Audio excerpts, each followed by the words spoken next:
So ayan na nga mga katsuk na for today's video, magkape tayo ha.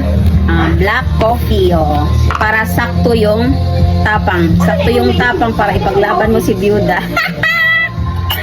May ganon. Black coffee lang talaga ako. Kasi araw-araw kong pinapatunayan kung gaano ako katapang. Diba? Yung kape, yung black coffee para lang si Byuda.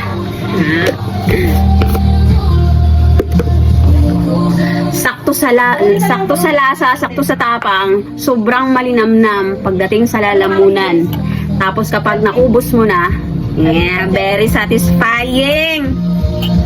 Iwan na ba? Ay, ano, Merkules. Gusto lang niyang makita yun. Gusto niya makita. Ang kape para lang yan si Byuda.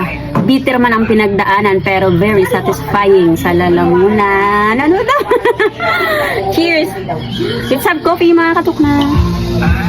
Hindi ko namin yung ibala ni Julian. Sobrang sarap sa lalamunan, mahagod-hagod, sobrang tapang dahil sa sobrang pait na pinagdaanan. Ibalik ko lang kami. Hindi ko man yung makatrasin. Thank you for watching mga katuna. Love, love, love, love, love, love, love.